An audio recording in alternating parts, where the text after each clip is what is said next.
दक्षिण भारत के घने जंगलों में रात के सन्नाटे को तोड़ती है ढोल की गूंज। लाल मुखौटा, आग की लपटें और नाचते हुए देवता की झलक।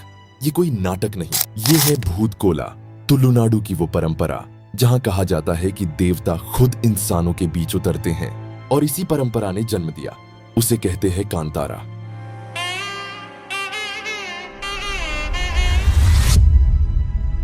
कंटारा शब्द का मतलब संस्कृत में होता है रहस्य या अदृश्य संसार।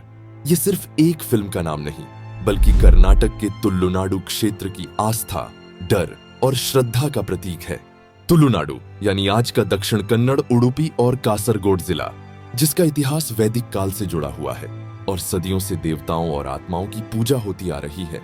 हर गांव का अपना अलग देवता होता है और हर देवता की अलग कथा। कहीं यह कहानी प्रेम की होती है, कहीं प्रतिशोध की और कहीं न्याय की, पर अंत हमेशा एक ही होता है, देवता का आशीर्वाद और गांव की रक्षा। ऐसे ही एक देव का नाम है पंजुर्ली,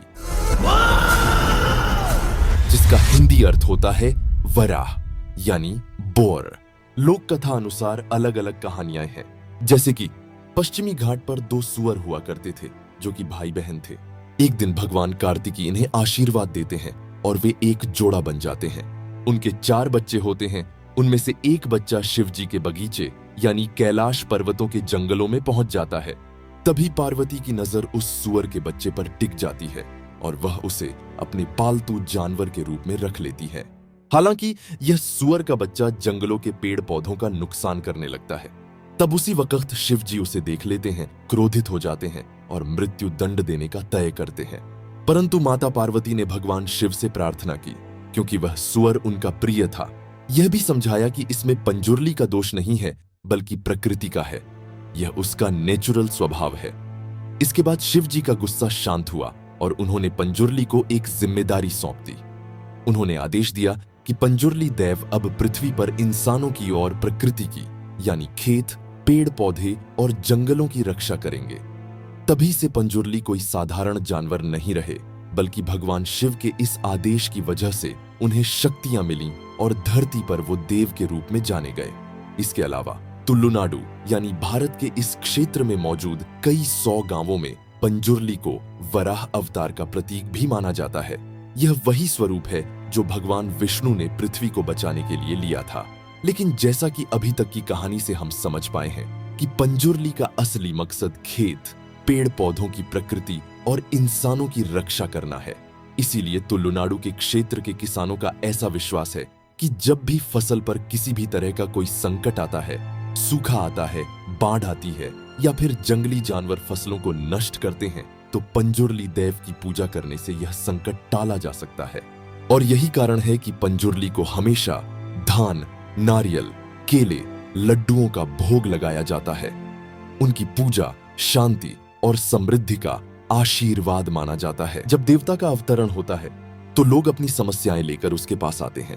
कभी 2 परिवारों के बीच विवाद होता है, कभी किसी की फसल नष्ट हो जाती है या कभी गांव के संसाधनों को लेकर झगड़ा।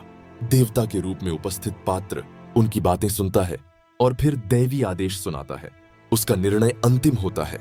यह निर्णय कोई मनुष्य नहीं देता, बल्कि माना जाता है कि यह देव का न्याय है।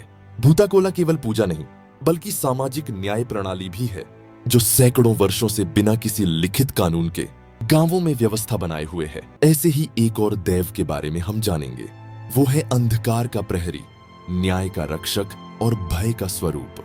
उनका रूप हमेशा शक्तिशाली और भयावह बताया गया है।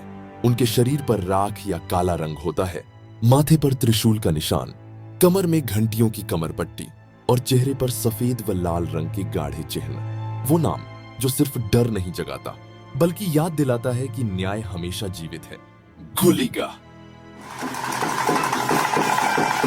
वो हर उस जगह मौजूद है जहां कोई निर्दोष रोता है, जहां अन्याय की गूंज सुनाई देती है।